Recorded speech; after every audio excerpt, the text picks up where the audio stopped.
আসসালামু আলাইকুম, কেমন আছেন সবাই? আরেকটি ভিডিও নিয়ে চলে আসলাম। এটা আমার আরেকটা দেশ ছাড়ার ভিডিও। এটা হচ্ছে আমার ঢাকা বাসায় আমার লাস্ট দিনের ভিডিও। এটাও একটা ইমোশনাল ভিডিও, কারণ আমি আমার মেয়েটাকে ছেড়ে এসেছি দেশে আমার মায়ের কাছে। শেষ বিদায়ের সময় মেয়ের সাথে কাটানো কিছু মুহূর্ত নিয়ে এই ভিডিওটা তৈরি করা। সেদিন আমার ফ্লাইট ছিল রাত ২টায়। সবাই আমাকে বিদায় দিতে এসেছিল ঢাকাতে।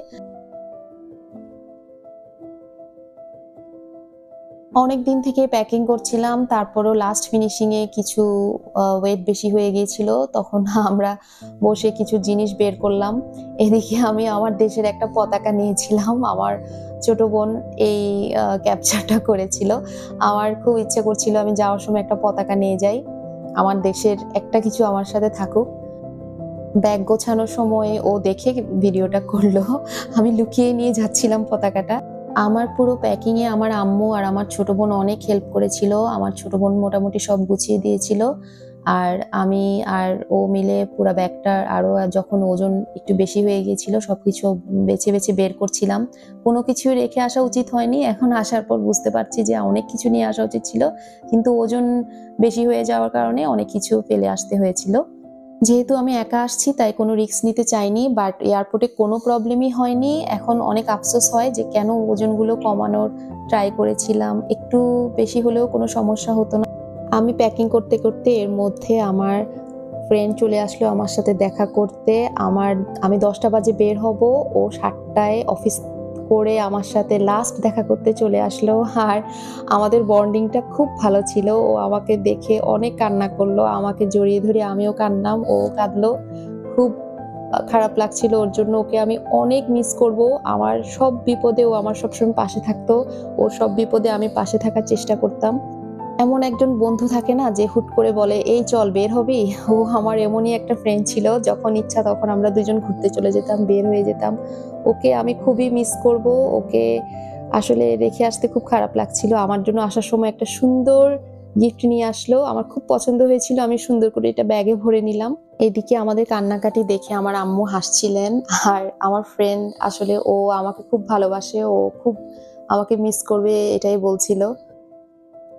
এরপর আমার বাসার মেড, যে আমার কাছে ৩ বছর মতো আছে, আমার কাছে কাজ করত। ওকে একটা ছোট্ট গিফট দিলাম। আসার সময় একটা ছোট্ট গোল্ডের ইয়াররিং দিলাম।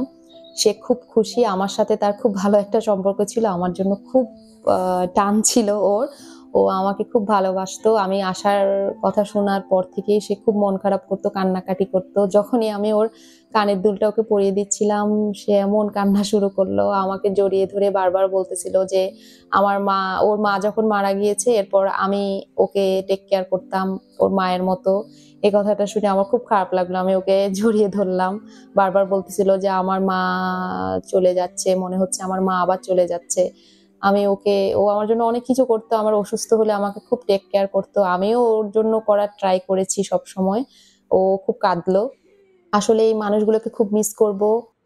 এই মানুষগুলো যে আমাকে এত ভালোবাসে, আমি কানাডা না আসলে জানতেই পারতাম না যে আমাকে এত মানুষ এত ভালোবাসে। আমি আসলেই ব্লেসড। এরপর আমি ভালো করে সান্ত্বনা দিয়ে বুঝিয়ে একটু ঠান্ডা করার চেষ্টা করলাম। তারপর ওকে গোল্ডের কানের দুলটার রিসিটটা বুঝিয়ে দিলাম।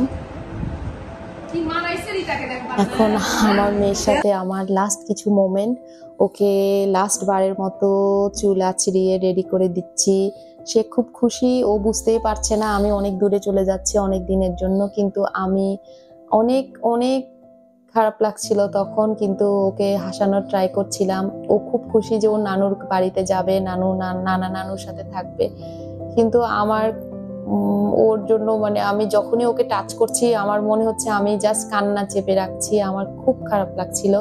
আমি হাসানোর ট্রাই করছিলাম, বারবার জিজ্ঞেস করছি, "তুমি কি আমাকে মিস করবা? তুমি কি আমাকে মিস করবা?" ও শুধু বলছিল, "না, আমি তো নানুর বাসায় থাকবো।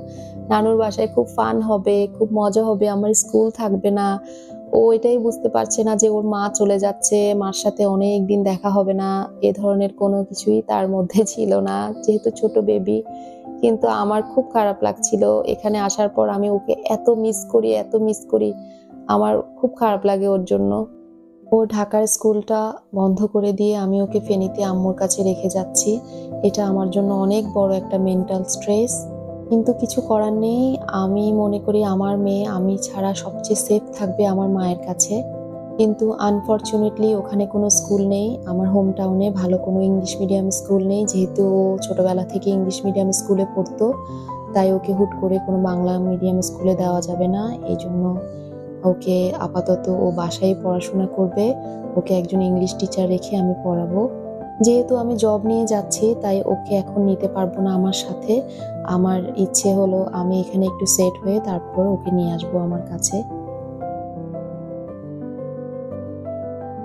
এদিকে আব্বু যেহেতু আসেনি, লং জার্নি করতে পারেন না, তাই আব্বুর সাথে লাস্ট ভিডিও কল করে যাচ্ছিলাম। দেশ ছাড়ার আগে আমার শেষ ভিডিও কল ছিল আব্বুর কাছে। আব্বু বারবার জিজ্ঞেস করেছিল সবকিছু ঠিক করে নিয়েছি কিনা। আম্মু আমার জন্য অনেক কিছু রান্না করে আনলেন, পোলাও, মাংস। আমার খালা আমার জন্য রান্না করে আনলেন পোলাও, মাংস, রোস্ট। রান্নাটা খুবই ভালো হয়েছিল। আমার খালার রান্না আমাদের সবার খুব প্রিয়, কিন্তু আমার গলা দিয়ে ঢুকছিল না। আমি জাস্ট রাস্তায় খারাপ লাগবে, অসুস্থ হয়ে যাব, তাই জাস্ট খাচ্ছিলাম। আমার বাচ্চাটাকে শেষবারের মতো ভাত খাইয়ে দিচ্ছিলাম। তখন খুব খারাপ লাগছিল, কিন্তু ওর সামনে আমি নিজেকে শক্ত রাখার ট্রাই করছিলাম।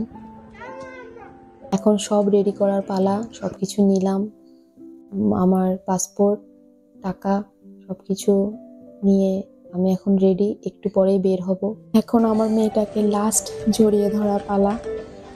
আমি ওর দিকে তাকাতে পারছিলাম না। আমার এত খারাপ লাগছিল ওর জন্য, এত খারাপ লাগছিল। আমার আমার একটাই বাচ্চা, ও ছাড়া আমার লাইফে আর কেউ নাই। আমি ওর জন্যই বাঁচি, ওর জন্যই আমার লাইফে আমি কিছু করতে চাই, ওর জন্যই আমার বাইরে আসা। আমার বাসা রেখে আসছিলাম, আমার বাচ্চা রেখে আসছিলাম। আমার অনেক খারাপ লাগছিল। আমার প্রতিবেশীরা আমাকে অনেক ভালোবাসে, ওনারা এসে আমাকে জড়িয়ে ধরে বের করলেন। আমার বাচ্চাটাকে রেখে আসতে খুব খারাপ লাগছিল। মনে হচ্ছিল ওকে আমি কেন রেখে যাচ্ছি। এখন চলে যাওয়ার পালা। লাস্ট আমার বাসা থেকে বের হয়ে যাচ্ছি। পুরো রাস্তা আমার খুব খারাপ লাগলো, আমার মেয়েটার জন্য, আমার সংসারের জন্য। আমার ঘর, আমার বাসা, আমার বাচ্চা সব রেখে যাচ্ছি অনেক দূরে। জানি না আবার কখন আসতে পারবো, ওকে আবার কখন আমি জড়িয়ে ধরতে পারবো। এখানে আমার জন্য একজন ভাইয়া অপেক্ষা করছিলেন আমাকে ইমিগ্রেশন পর্যন্ত আমার লাগেজ সহ পৌঁছে দেওয়ার জন্য। আমার ছোট বোন ফিনল্যান্ড থেকে ওনাকে আমার জন্য ফিক্স করে দিয়েছিল। ইমিগ্রেশনে ব্যাগগুলো ঢুকিয়ে দিয়ে লাস্ট আরেকবার ওদের সাথে দেখা করতে রিকোয়েস্ট করে বের হয়ে আসলাম। আমার মেয়ে তো কোনো বুঝতেই পারছে না যে আমি চলে যাচ্ছি। আম্মু খুব কান্না করছিল। আমার মাই আমার জন্য সবচেয়ে বেশি কেঁদেছে। আমি আসার পর একমাত্র আমার মাই আমার জন্য সবচেয়ে বেশি কষ্ট পেয়েছে, সবচেয়ে বেশি কেঁদেছে। আম্মু এত কাঁদতেছিল, আমার খুব খারাপ লাগছে আম্মুর জন্য তখন। কিন্তু আমি হাসি মুখে সবার কাছ থেকে বিদায় নিলাম। আমার ছোট বোন আমার পুরা জার্নিতে আমাকে অনেক সাপোর্ট করেছে, সে পাশে ছিল। আমার বড় বোন, সে তো আছেই, বড় বোন সবসময়, বড় বোন তো হেল্প করেই। আম্মু কাঁদতেছিল, আমার খুব খারাপ লাগছিল। বারবার আম্মুকে বলছিলাম, আম্মু তুমি প্লিজ কান্না করো না, আমি ভালো কাজে যাচ্ছি। আর শেহরিজের বাবা আমাকে বিদায় দিলেন। তারপর আর কি, বাই বাই বাংলাদেশ। অনেক সাধনার এই যাওয়া আমার আমার 9 বছরের চেষ্টার পর এই কানাডার ভিসা। এই যাওয়াটা আসলে খুব সাধারণ কোনো যাওয়া না। অনেক স্ট্রাগলের পর আমি এই ইমিগ্রেশনটা পার হচ্ছি। যারা আমার সাথে ছিল তারাই জানে আমার জার্নিটা কতটা টাফ ছিল, কতটা স্ট্রাগলের ছিল। আমার জার্নি এখানেই শেষ না, মাত্র শুরু। পার্ট 1, পার্ট 2 আরো অনেক ভিডিও আসবে। সবাই প্লিজ আমার চ্যানেলটিকে সাবস্ক্রাইব করে আমার চ্যানেলের পাশে থাকবেন। আজকের মতো আল্লাহ হাফেজ।